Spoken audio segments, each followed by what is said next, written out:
काशीराम तेरी सोच थे, काशीराम तेरी सोच थे, चटगुंडों की छाती पर, गुंडों की छाती पर चलेगा हाथी उड़ेगी धूल, चलेगा हाथी उड़ेगी धूल।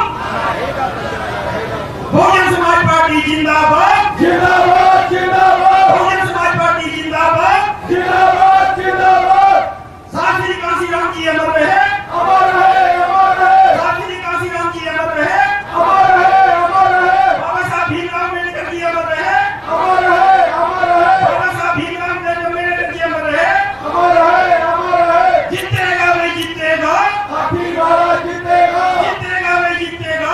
हाथी वाला जीतेगा। मोनिया कासन जी जिंदाबाद, जिंदाबाद जिंदाबाद मोनिया कासन जी जिंदाबाद। जिंदाबाद जिंदाबाद। धन्यवाद।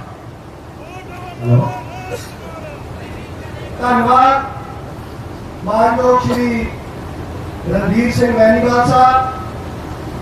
आज असी अपने कश्मीर तो लैके कन्याकुमारी तक मेरे महबूब नेता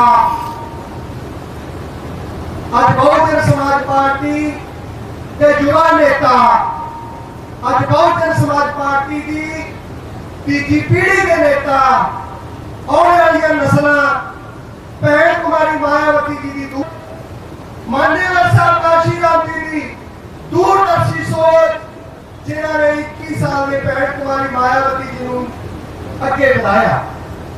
अज देश के कश्मीर तो लैके कन्याकुमारी तक अज असी देखिए दो लाइना शेर दिया कि मानयोग काशरा जी थोड़े बोलेंगे।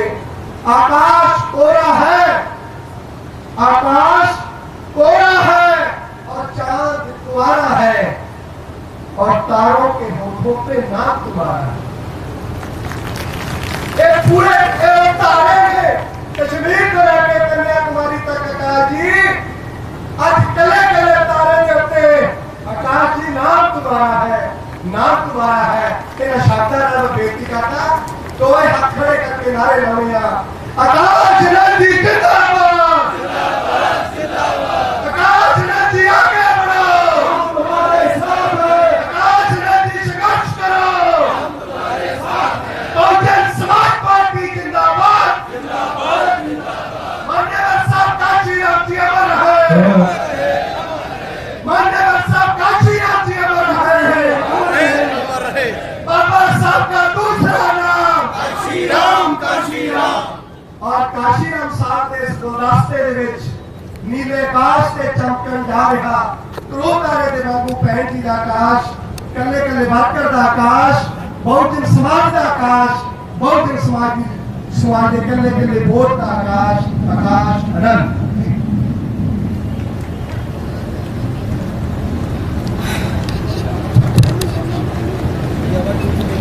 जय भीम। साथियों, सबसे पहले मैं अपने सभी संतों, गुरुओं, महापुरुषों को, जिसमें खासकर महात्मा ज्योतिबा फूले, छत्रपति शाहू जी महाराज, नारायण गुरु, पेरियार रामास्वामी जी, बाबा साहब डॉक्टर भीमराव अंबेडकर जी को नमन करता हूँ। मान्यवर साहब श्री काशीराम जी की एकमात्र उत्तराधिकारी हमारी आदरणीय बहन कुमारी मायावती जी को भी नमन करता हूँ।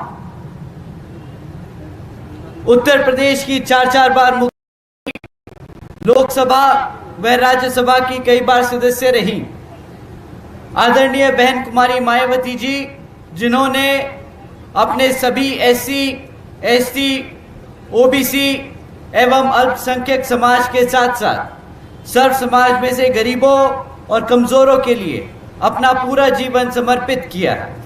मुझे गर्व है कि मुझे ऐसे महान नेता के नेतृत्व में काम करने का मौका मिल रहा है।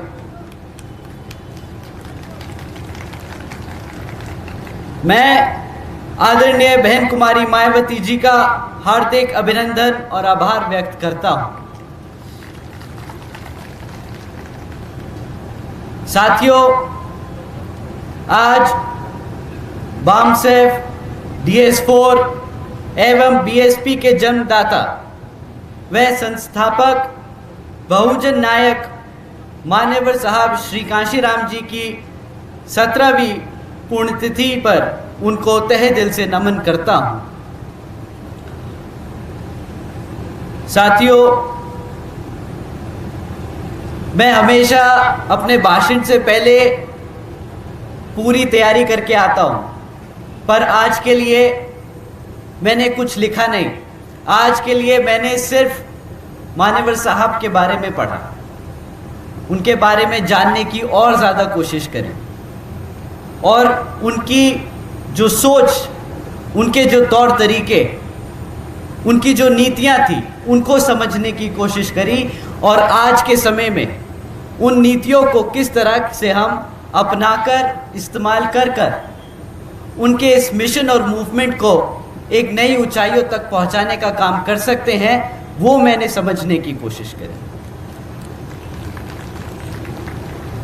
साथियों, मुझे जानकर हैरानी हुई कि जब मान्यवर साहब छोटे थे तो उनको पहले एक सरकारी स्कूल में उनका दाखिला कराया गया और वहाँ पे उन्होंने पहली बार ये जातिवाद, ये कास्टिज्म फेस किया कि जब छोटी जात जिसे कहते हैं SC ST OBC, उनके लिए पीने का पानी की पीने का घड़ा अलग था और ऊंची जातों का अलग था।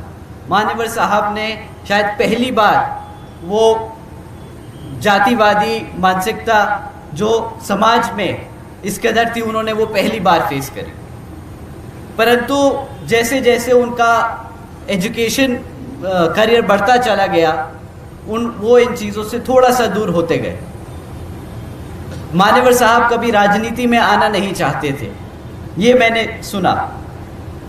परंतु जब वो DRDO में एक साइंटिस्ट की पोजीशन पे थे तो उनके ऑफिस में ज्योतिबा फूले जी की जयंती पर जो छुट्टी दी जाती थी वो कैंसिल कर दी गई और उसके लिए उनके साथियों ने आवाज़ उठाई, जिसके चलते वो छुट्टी रिस्टोर कर दी गई।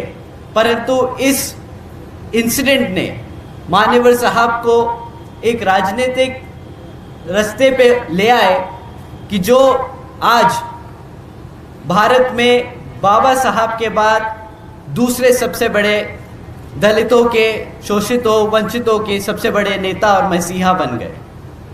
साथियों,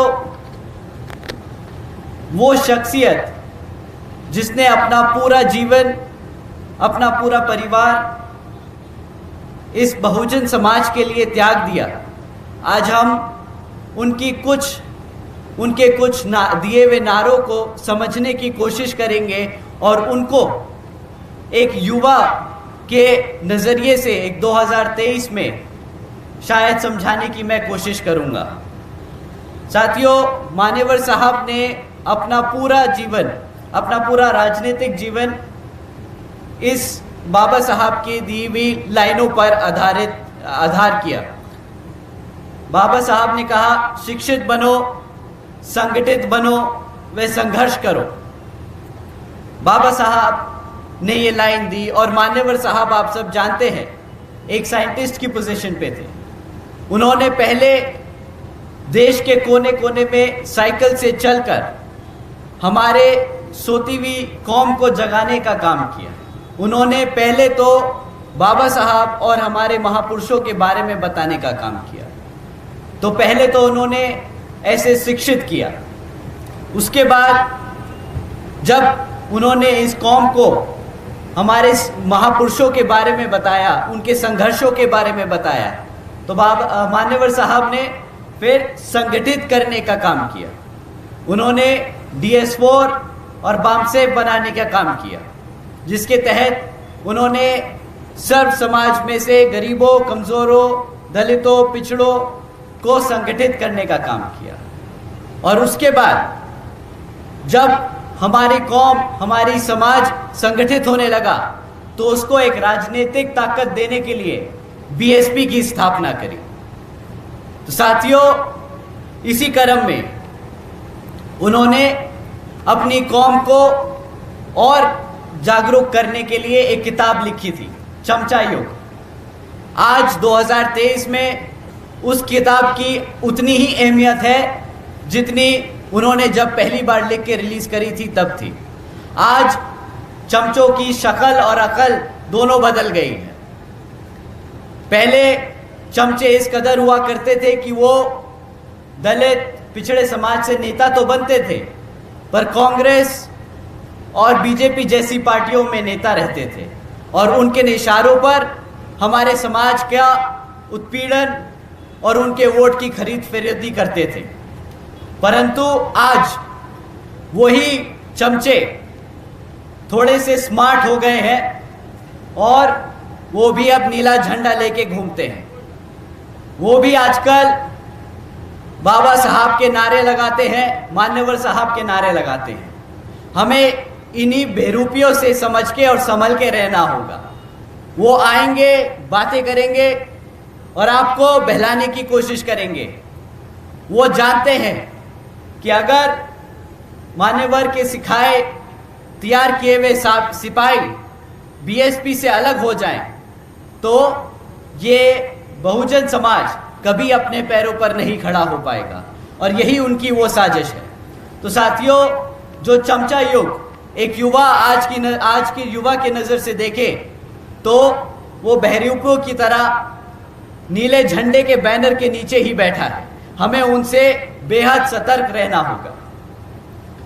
साथियों, इसी क्रम में कांशीराम जी ने, मान्यवर साहब श्री कांशीराम जी ने एक नारा दिया, जिसकी जितनी संख्या भारी उसकी उतनी हिस्सेदारी। मैं एक बार और दोहराऊंगा, इस बार आप दोहराएंगे, जिसकी जितनी संख्या भारी उसकी इतनी हिस्सेदारी। साथियों, मान्यवर साहब ने जब ये नारा दिया तब उन्होंने 85 और 15% का कॉन्सेप्ट दिया था कि 85% वो समाज है जिस पे वो 15% समाज राज करता है। परंतु साथियों, जैसे जैसे हम आज आगे बढ़ते चले गए, बीएसपी ने अपनी 4 बार सरकार बनाई यूपी में। उसके बाद ये संख्या आज की डेट में 2023 में अगर एक युवा की नज़र से देखे तो 95 और 5% रह गई है। 95 और 5। साथियों, 95% में हम कौन कौन आते हैं? दलित, पिछड़ा वर्ग, ओबीसी, अल्पसंख्यक समाज। अब इसके साथ साथ अपर कास्ट में से गरीब, कमज़ोर और दबे कुचले सारे लोग अब बहुजन समाज के हिस्सा हो चुके हैं। और साथियों, वो 5% में वो मनुवादी सोच रखने वाले बाहुबली जो पीढ़ियों से राज करते आए हैं हमारे समाज पर, वो 5% में आके आज शामिल हो चुके हैं। तो मान्यवर साहब का ये नारा कि जिसकी जितनी संख्या भारी उसकी उतनी हिस्सेदारी आज भी उतनी ही अहमियत रखता है जितनी तब रखता था जब मान्यवर साहब ने पहली बार ये नारा दिया था। तो साथियों, इसी नारे को याद करते हुए हमें आज के ज़माने में समझना होगा कि किस तरह हम भाईचारे के आधार पर सर्व समाज में से कमज़ोरों, गरीबों और पिछड़े समाज को अपने बहुजन समाज में जोड़कर आगे बढ़ने का काम करें, ताकि आने वाले लोकसभा आम चुनाव में हम यहाँ पर राजनीतिक ताकत बनकर अपने सर्व समाज में से कमज़ोरों, गरीबों और पिछड़े समाजों का उत्थान और उनकी मदद कर सकें। साथियों, दूसरा नारा जो मान्यवर साहब ने दिया, जो हमें आज बहुत दिल से छूता है। मान्यवर साहब ने कहा, वोट से लेंगे सीएम पीएम, आरक्षण से लेंगे एसपीडीएम। एक बार आप मेरे साथ दोहराइएगा, वोट से लेंगे सीएम पीएम, आरक्षण से लेंगे एसपीडीएम। साथियों, आपका 1 वोट 1 मैन 1 वोट का जो अधिकार है वो बाबा साहब ने दिया और उसका सही फायदा, उसकी अहमियत मान्यवर साहब ने हमें दिलाई। मान्यवर साहब ने कहा कि भाई तुम्हारा एक वोट, तुम एक शख्स हो, तुम्हारा एक वोट उतना महत्वपूर्ण है कि जिससे तुम अपनी खुद की सरकार बना सकते हो, तुम खुद राजा और शासक बन सकते हो। उसी चीज को ध्यान में रखते हुए साथियों, हमें ये चीज याद रखनी होगी कि आने वाले आम चुनाव में और उसके बाद विधानसभा आम चुनाव में अपने वोट को सही तरीके से इस्तेमाल कर बसपा के कैंडिडेट को जिताने का काम करें, ताकि उससे तो आप अपने सीएम को बनाएंगे जो आपके लिए दिन रात काम करेगा, और अपने आरक्षण की पूरी ताकत इस्तेमाल करते हुए आप अपने एसपी और डीएम बनाएंगे, ताकि जमीनी स्तर पे जो रोजमर्रा आपको परेशानी में आती है उसमें आपकी मदद करने के लिए पूरी सरकारी नौकरियों में आपका पूरा हिस्सेदारी हो। साथियों, बाबा मान्यवर साहब का पहला नारा, जिसकी जिसकी संख्या भारी उसकी उतनी हिस्सेदारी, यही नारा सरकारी नौकरियों में भी लागू होता है। तो साथियों, इसी चीज को ध्यान में रखते हुए मान्यवर साहब के इस बताए नारे को 2023 में हम इस तरह इस्तेमाल करें कि हर एक सरकारी नौकरी में अपने लोगों को पद दिलाने के लिए हम जी जान से मेहनत करें और रिजर्वेशन के लिए आगे लड़ते रहें। साथियों, इसी बात को ध्यान में रखते हुए मान्यवर साहब श्री कांशीराम जी के मिशन को अधूरा कर रही बहन जी ने पूरा करने का पूरा प्रयास किया, और आज मान्यवर साहब के परिनिर्वाण दिवस पे एक नारा मैं दोबारा दोहराना चाहूंगा कि मान्यवर श्री कांशीराम जी का मिशन अधूरा, बहन जी करेंगी पूरा। तो साथियों, एक बार दोहराइए मेरे साथ, मान्यवर साहब श्री कांशीराम जी का मिशन अधूरा, मान्यवर साहब श्री कांशीराम जी का मिशन अधूरा। साथियों, इस नारे से हमने 2023 में स्पेशली युवा साथियों ने ये ठाना है कि बहन जी के इस मिशन में, मान्यवर साहब के मिशन को पूरा करने के लिए जो बहन जी अपना दिन रात एक कर रही हैं, अब हमारे युवा साथी भी अपना कमर कस के इस मिशन में पूरा साथ देंगे और बहन जी का हाथ मजबूत करने की पूरी कोशिश करेंगे। तो साथियों, यहाँ बैठे जितने भी युवा साथी हैं, एक बार जोर से नारा लगाएं, जय भीम। यहाँ तो सबने जय भीम जय भारत कर दिया, यहाँ पे सभी युवा हैं। मैंने दिल से युवा नहीं कहा, उम्र से युवा कहा। मुझे मालूम है कि आप सब दिल से आज भी उतने ही युवा हैं जितने छोटी उम्र के आपके बच्चे हैं। तो एक बार युवा साथी, जय भीम। साथियों,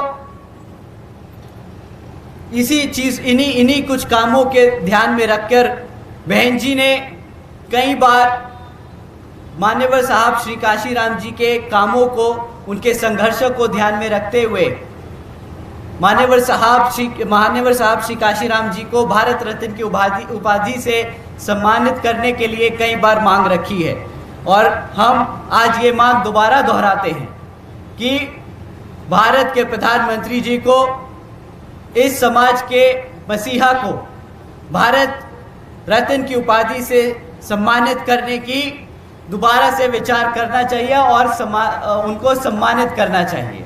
ये बीएसपी की मांग। साथियों, साथ ही साथ अगर आप सब मान्यवर साहब श्री कांशीराम जी को दिल से श्रद्धा और अर्पित करना चाहते हैं, तो आपको भी अब अपने घर से निकलकर अपने बच्चों के साथ उनको भी पार्टी और मिशन मूवमेंट में इन्वॉल्व करने का पूरा कोशिश करना चाहिए, और उनको अब पार्टी और मिशन मूवमेंट पे हर स्तर पे, हर कमेटी के स्तर पे उन्हें इन्वॉल्व करना चाहिए, उनको पदाधिकारी बनाना चाहिए, ताकि वो भी अब सड़क पर उतरकर हमारे मिशन मूवमेंट के लिए अपना हाथ बटा सकें और मान्यवर साहब के इस मिशन मूवमेंट को नई ऊंचाइयों तक पहुंचा सके और उनका मिशन पूरा कर सके। एक सोती हुई कौम को जगाकर उसको भारत के प्रधानमंत्री तक की गद्दी पर बैठाने का जो उनका सपना, उनका जो मिशन है, उसको पूरा करने का काम करें। आपसे यही दरखास्त और रिक्वेस्ट करता हूं। अपनी बात यही समाप्त करते हुए आज यहाँ मौजूद सभी बड़े बुजुर्गों का सम्मान व उनका धन्यवाद और आदर सम्मान करता हूँ। यहाँ मौजूद सभी युवा साथी, आप सब आज यहाँ इस प्रोग्राम में शामिल हुए, आप सबका भी मैं तहे दिल से धन्यवाद करता हूँ।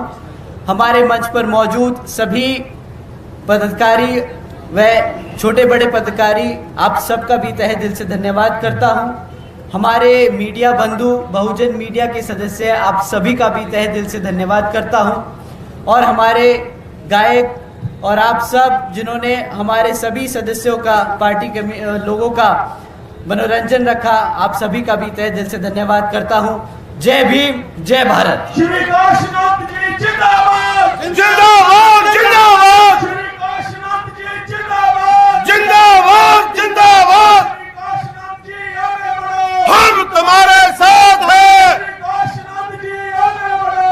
हम तुम्हारे साथ हैं। राष्ट्रीयता कैसी हो, मायावती जैसी हो, बेईमानों दा राज बदल दो। श्री काशीनाथ जी जिंदाबाद जिंदाबाद जिंदाबाद श्री काशीनाथ जी जिंदाबाद जिंदाबाद श्री काशीनाथ जी जिंदाबाद श्री काशीनाथ जी जिंदाबाद बाबा साहब डॉक्टर अम्बेडकर जी अमर है। श्री आकाश आनंद जी आगे बढ़ो, श्री आकाश आनंद जी आगे बढ़ो, श्री आकाश आनंद जी आगे बढ़ो। हम तुम्हारे साथ हैं, बहुजन समाज पार्टी जिंदाबाद, जिंदाबाद जिंदाबाद बहन कुमारी मायावती जी जिंदाबाद, श्री आकाश आनंद जी जिंदाबाद।